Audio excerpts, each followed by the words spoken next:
سلام دوستان، امیدوارم حال دلتون خوب باشه. من یونس خفایی هستم.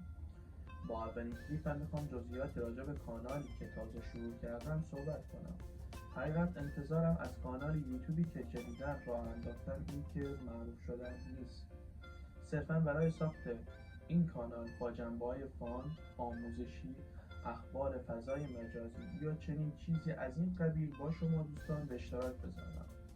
و اینجا برام جالبه این که این کلیپ رو غیر منتظره ساختم و سعی و تلاشمو میکنم که بهترینا رو کنار هم داشته باشیم. حالا که تا اینجای ویدیو اومدیم، سابسکرایب، حمایت و لایک یادتون نره. ممنونم تا آخر کلیپ منو همراهی کردید.